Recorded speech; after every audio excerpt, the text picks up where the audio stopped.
Lors de ce petit excursus, j'aimerais revenir sur deux notions qui sont souvent confondues l'une avec l'autre dans le cadre du travail de l'histoire de l'art. Ces deux notions sont le vrai et le vraisemblable. Elles sont souvent confondues, même si elles ne sont pas tout à fait étrangères l'une à l'autre, mais elles rendent compte de manière différente d'envisager le rapport de l'art à l'imitation de la nature et de l'histoire. C'est la raison pour laquelle il convient, me semble-t-il, de préciser ici la définition de ces deux notions, le vrai d'une part, vrai ou vérité, et d'autre part, vraisemblance ou vraisemblable. Le premier auteur à avoir comparé ces deux notions est le philosophe Aristote. Dans sa Poétique, où il explique: s'il est bien entendu que le poète est un imitateur, exactement comme un peintre ou n'importe quel producteur d'images, il ne pourra réaliser son imitation que d'une seule de ces trois manières qui sont exclusives de tout autre. Il représentera ses sujets tels qu'ils étaient ou qu'ils sont, ou bien tels que l'opinion ou l'apparence nous les montrent, ou enfin tels qu'ils devraient être.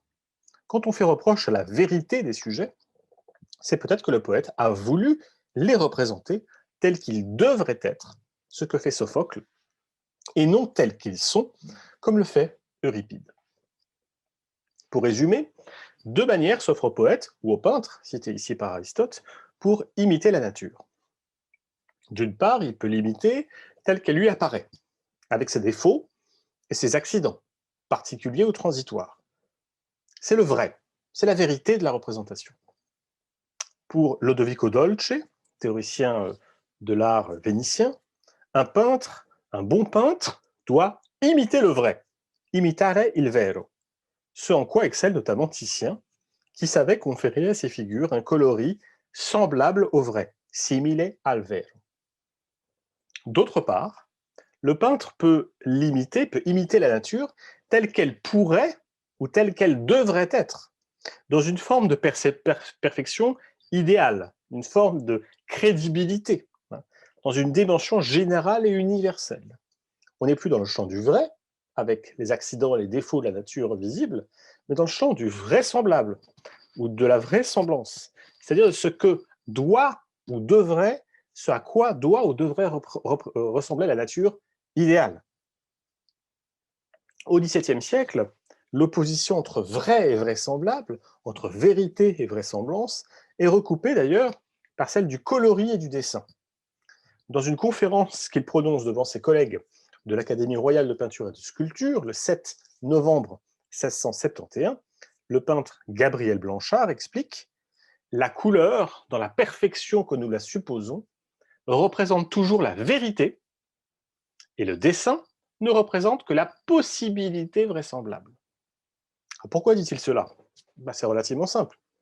Le dessin, parce qu'il repose sur une fabrication intellectuelle, hein, vous voyez qu'il écrit dessin avec un E. Donc le dessin, parce qu'il repose sur cette fabrication intellectuelle, peut atteindre le vraisemblable en idéalisant les choses. Hein, le dessin, c'est une fabrication mentale, donc on peut idéaliser les choses, on peut les recréer dans son esprit. Le coloris, en revanche, doit être en principe accroché à l'imitation de la nature. Il est donc le meilleur moyen de représenter la nature dans sa vérité. Durant la même période, les notions de vrai ou de vraisemblable changent d'ailleurs un peu sensiblement. D'un côté, le vrai, ou la vérité, en peinture, en art, ne touche plus seulement aux qualités d'observation, montrées par une œuvre d'art, mais aussi l'authenticité ou l'efficacité des effets qu'elle produit sur le spectateur. En d'autres termes, une œuvre vraie est une œuvre qui touche et transporte le spectateur. Et la vérité de nos représentations permet donc d'attirer l'intérêt du spectateur en l'appelant, en le convoquant, en suscitant son intérêt. De l'autre côté, l'opposition est accentuée entre le vrai et le vraisemblable. Le vraisemblable n'est pas l'apparence de la vérité, est vrai ce qui a eu lieu, est vraisemblable ce qui n'a pas eu lieu, mais auquel on peut croire.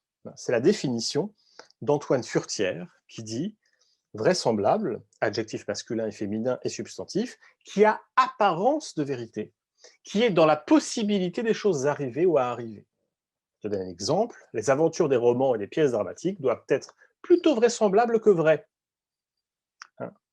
Dans ces différentes façons d'approcher les notions de vrai et de vraisemblable, on voit bien que se joue ici une certaine manière d'envisager l'imitation de la nature et des maîtres, mais aussi au fond une classification des genres.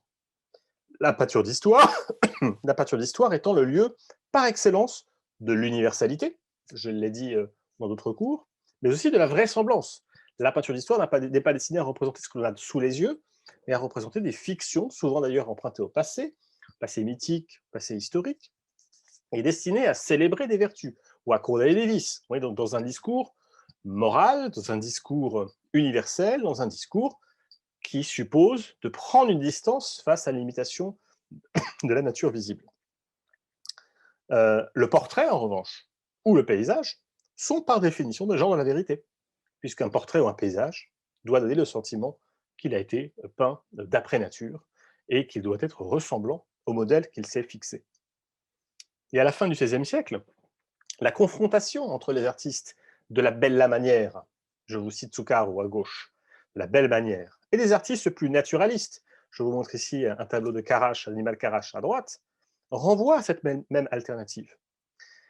Les premiers, Zuccaro, privilégient donc une imitation vraisemblable de la nature, qui n'a pas la force de conviction de la vérité.